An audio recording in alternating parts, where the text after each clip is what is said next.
Hey guys, welcome back to the channel. Today, I need to talk to you guys about something.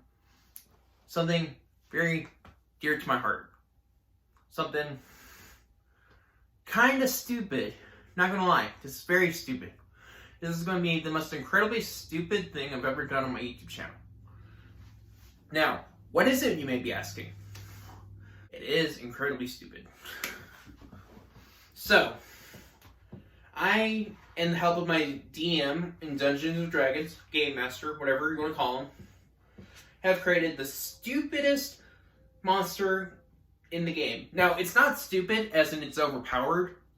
It's stupid because it's stupid. How do I explain that? So, it's stupid because it's weak. It's incredibly weak. But I'm trying to brainstorm ideas to make it overpowered or something. I don't know. Now, how am I going to make this thing over? I'm going to show the stats on the screen real quick. It has 8 armor class, which is pretty bad. It's got 1 hit point. It's a bug. It's got 8 armor class. It's a bug. It's got 1 HP. It's got 5 movement of walking and 5 movement of climbing. 5 movement of climbing. And it doesn't stop there. It's only got a bite attack for its action, but it's 1d4 piercing, of course, you know. And lastly, this is the most important part, keep this in your mind. It can glow in the dark. Now, why is that helpful? To some people, it goes up to 20 feet, the DM said, but it only works in the dark. It's not an action, it's a continuous thing. Like, for example, a dragonfly can turn on its light on and off and stuff. This worm can't do that. It's a constant thing, but it only works in the dark. So, regardless. And it does not have any senses whatsoever. I'm sure it's got negative in all of its stats, except for one, which is its dexterity. But that doesn't matter too much. So yeah, that's all of its stats. And yeah, it sucks to the average eye. But to me, I have made it my goal these past few weeks to turn it into a monstrosity. And I know that's not the point of Dungeons & Dragons, to be overpowered, but I know it's not overpowered. So I was like, why don't give it some time in the spotlight and make it my goal for the few weeks to make it a behemoth.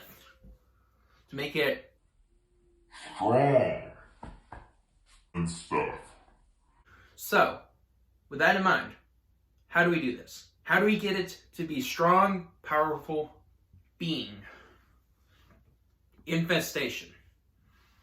Who says we have to turn into it to become powerful? I got my computer right here. I've got all the stuff right here. Let me pull it up real quick. Give me a sec. Infestation. You cause a cloud of maggots, flies, and other parasites. That's very important because I'm sure by your DM's discretion, a worm is a parasite, right? If it bites. Now, I'm sure by D&D's terms, any insect is a parasite, so. But regardless, they appear momentarily on one creature you can see within range. Which range is like, 30 feet. It's a cantrip too, so we can cast it as many times as we want, at will, whatever. Once per turn, I guess, whatever. Anyways, it moves 5 feet in a random direction. And you roll a d4 to decide north, south, east, west, west, east, east, west, whatever. I'm dyslexic, okay? And this movement doesn't provoke opportunity attack, and if the direction is blocked, the target does not move. And it goes up depending on your level of damage. It does 2. Currently, my party, my group I'm in, is level 6, so we are just barely above it being able to deal 2d6 of damage. But that's not why we're doing this. No. Depending if the room is dark, they have a 20-foot glow. You see where I'm going with this? There are potentially thousands of insects here. Each one putting up a 20-foot glow. The room is no longer dark. And you probably are all blinded. Which is probably not as... it's probably worse than if the room was dark. Because now you're probably permanently blind. But all you gotta do is tell the party to put on blindfolds, like I did one session, stupidly enough. I put on a blindfold because we were fighting a monster that ages you every 20 years. Well, ages you up to 20 years, and every time you look at it. So, like, you look at it, turn around, look at it, 20 years are gone by. Turn around, look at it, 40 years have gone by. Turn around, looking at it, 60 years have gone by. You're probably dead at this point, regardless. You get the point.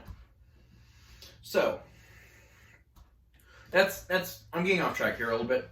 So, the fact that we can get the entire room to glow is insane. Is insanity. But I'm probably going to have to talk to the DM about this, which is why I'm coming to you guys for help. I'm wondering what else I can do to make this thing overpowered as a druid. I am level 6. The spells I've currently got are... Hang on, my computer turned off again. Give me 1 second. I'm about to sneeze. Alright, I've got Wild Shape. And I'm level 6. I'm level 6 druid. Keep that in mind. The spells I've got: Druidcraft, Infestation, Mending, Minor Illusion, which I took a Bard feat. I've got Shape Water, Vicious Mockery. That's the other Bard feat spell. Spell I get with cantrip that I get with the Bard feat. And those are all the cantrips. I've got Cure Wounds, Disguise Self, Bard feat. Fog Cloud, and Healing Word. I'm the healer in the party, basically. I'm supposed to be. But I'm trying to think of creative stuff to do with this glowworm stuff, yada yada yada. Anyways. At second level spells, I've got Healing Spirit, Whole Person, Moonbeam, and Spike's Growth. I've got Call Lightning at 3rd level. I've got Erupting Earth, and I think I only got one more other spell. No, I've got a couple more. Sleet Storm, Slow, and Tidal Wave. And those are all the spells I've got. Granted, some of them are gain more power at higher levels, like, Cure Wounds, extra hit die. So, this is where I need y'all's help. I've tried thinking of different ways to turn into the glowworm and work around it, but it's just so weak. Like, the only thing I can think of is crawling up a wall 5 feet at a time, so I would have to dash each turn to slowly get up the wall. Slowly but surely, until I get on the ceiling, and then just drop. And before I drop, I turn into a very heavy animal, like a walrus or something. They weigh 2,000 pounds. The problem with this is, I don't know how, depending on how big the creature is, you'd have to have a pretty good imagination on your DM would, on how to deal the damage, if it does deal damage. You would think in real life, something 2,000 pounds slamming on top of you as a human being that only weighs, 200 pounds or 100 pounds, whatever, you'd probably be dead or something. But in D&D terms, it's probably just going to deal 1d6. It doesn't scale up with your weight, per se. So, that's off the table. Turning into it is probably off the table, I'm gonna have to think of other ways to turn into the glowworm, or different ways to make it overpowered. Like, I've got one in my inventory. I could just, I don't know. I'll have to think of something. So, yeah, that's pretty much this whole video. Man, this video's been 10 minutes. It doesn't feel like it's been 10 minutes. Yeah. I need y'all's help. Please let me know. Any DMs in the comments, help me out with this one, because I really want to know if there's any good ideas for glowworms, and I'll record their reaction if they'll let me use the infestation thing, and I'll let you guys know how it goes. Well, I mean, I can't record their reaction because privacy reasons, so I'm just going to record my face and let you guys hear their reaction, if that works. And yeah, I'll let you know how it goes. Peace out, ciao.